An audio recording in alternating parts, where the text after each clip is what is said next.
राजस्थान चुनाव में भाजपा को बहुमत मिलने के 27 दिन बाद शनिवार को नई सरकार के मंत्रिमंडल का गठन किया गया।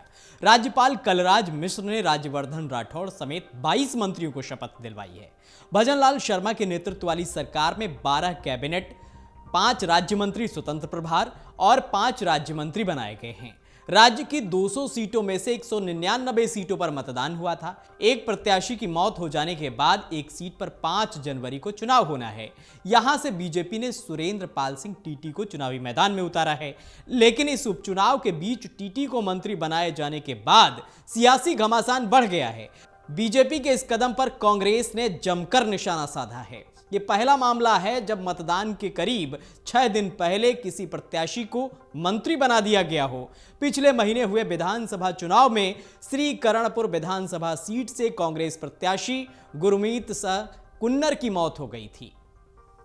पिछले महीने हुए विधानसभा चुनाव में श्रीकरणपुर विधानसभा सीट से कांग्रेस प्रत्याशी गुरमीत कुन्नर की मौत हो गई थी। इस कारण चुनाव निरस्त हो गए थे। अब 5 जनवरी को इस सीट पर मतदान होना है। वहां से भाजपा प्रत्याशी सुरेंद्र पाल टीटी को राज्य मंत्री बनाया गया है।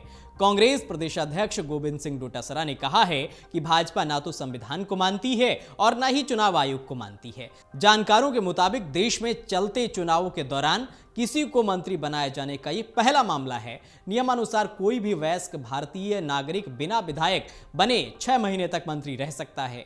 वहीं मुख्यमंत्री भजनलाल और 2 डिप्टी सीएम को मिलाकर अब सरकार के मंत्रियों की संख्या 25 हो गई है। राजस्थान में कोटे के हिसाब से 30 मंत्री बन सकते हैं। अब 5 मंत्रियों की जगह रह गई है। जिन 22 विधायकों ने शपथ ली है उनमें 17 पहली बार मंत्री बने हैं। इसके साथ ही डिप्टी सीएम दिया कुमारी सहित भजनलाल सरकार में 2 महिला विधायकों को जगह मिली है। लोकसभा चुनाव को देखते हुए मंत्रिमंडल के माध्यम से जातिगत समीकरण साधने की कोशिश की गई है। इसमें जाट समाज से 4, राजपूत समाज से 3, एक जट सिख, अनुसूचित जाति और जनजाति से 3-3, ब्राह्मण, वैश्य, पटेल, बिश्नोई, माली और गुर्जर समाज से 1-1 विधायक को मंत्री बनाया गया है। राज्यसभा से इस्तीफा देकर विधायक बने किरोड़ी लाल मीणा, लोकसभा सांसद पद से इस्तीफा देकर विधानसभा पहुंचने वाले राज्यवर्धन सिंह राठौड़ को भी कैबिनेट मंत्री बनाया गया है। राठौड़ केंद्र में नरेंद्र मोदी सरकार में सूचना एवं प्रसारण मंत्री भी रह चुके हैं। राठौड़ पार्टी आलाकमान के निकट माने जाते हैं। इन दोनों के अतिरिक्त बाबूलाल खराड़ी, मदन दिलावर, जोगाराम पटेल, सुरेंद्र सिंह रावत, अविनाश गहलोत, हेमंत मीणा, कन्हैयालाल चौधरी, जोराराम कुमावत, सुमित गोदारा को कैबिनेट मंत्री बनाया गया है। संजय शर्मा, गौतम दत्त, सुरेंद्र पाल टीटी, झाबर सिंह खर्रा और हीरालाल नागर को स्वतंत्र प्रभार राज्य मंत्री बनाया गया है। वहीं ओटाराम देवासी, मंजू बाघमार, विजय सिंह, के बिश्नोई और जवाहर सिंह को राज्य मंत्री का पद दिया गया है। पहली बार विधायक बने भजनलाल शर्मा को सीएम और दिया कुमारी, वहीं प्रेमचंद बैरवा को उप मुख्यमंत्री बनाकर और अब मंत्रिमंडल के जरिए भाजपा आलाकमान ने कई संदेश दिए हैं।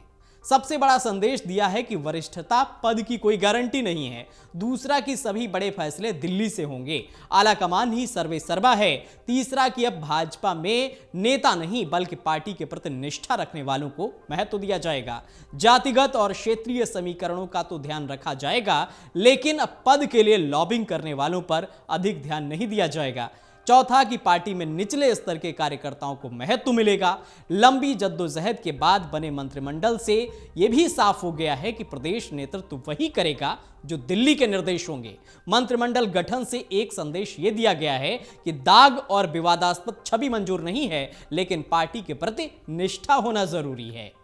अगर आप ये वीडियो YouTube पर देख रहे हैं तो हमारे चैनल को सब्सक्राइब करें और बेल आइकन को दबाना ना भूलें। अगर आप Facebook पर यह वीडियो देख रहे हैं तो हमारे पेज को लाइक करें।